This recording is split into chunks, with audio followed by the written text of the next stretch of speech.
लड़की ने डायरी में सिर्फ इतना लिखा था कि वह नहीं चाहती थी कि उसकी माँ उसके पिता से शादी करे। लेकिन हैरानी की बात यह थी कि वही बातें उसकी माँ की लिखावट में 7 साल पहले वाली डायरी में दिखाई दे रही थीं। वह घबरा गई और सामने वाले से सवाल करने लगी, तुम कौन हो?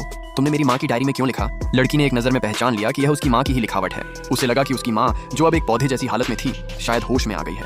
वह खुशी से भागकर अस्पताल के बिस्तर के पास गई और अपनी माँ को ध्यान से देखने लगी, लेकिन माँ की तरफ से अब भी कोई प्रतिक्रिया नहीं थी। लड़की फिर से डायरी के पास लौटी और उलझन में पूछने लगी कि सामने वाला आखिर है कौन? माँ, मैं जियाजिया हूँ। जियाजिया वही नाम था जो उस औरत ने अपने पेट में पल रहे बच्चे के लिए रखा था।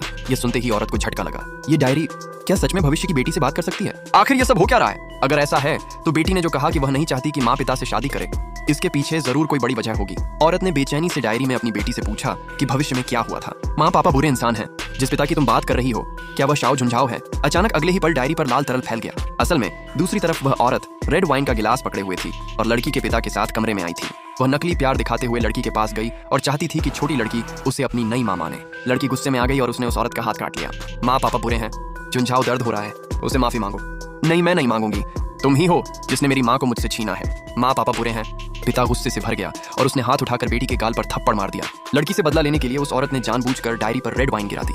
फिर पिता बेटी को खींचकर कमरे से बाहर ले गया। उस पर लड़की बिल्कुल अकेली और बेबस थी। वह बस जल्दी जल्दी डायरी के जरिए दूसरी तरफ अपनी माँ को चेतावनी दे सकती थी। पापा बुरे हैं, उन्होंने आपके साथ गलत किया।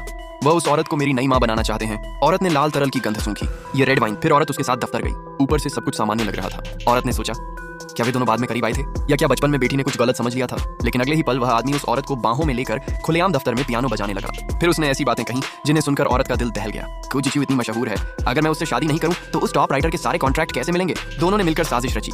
जैसे ही वह एडिटर इन चीफ बनेगा, उसे निकाल देंगे और उस औरत को नया स्टार राइटर बना देंगे। औरत ने मन ही मन कसम खाई कि वह इन दोनों को इसकी भारी कीमत चुकवाएगी। और ज्यादा जानने के लिए उसने डायरी में अपनी भविष्य की बेटी से पूछा कि आगे क्या हुआ। माँ, मेरी शादी हो चुकी थी।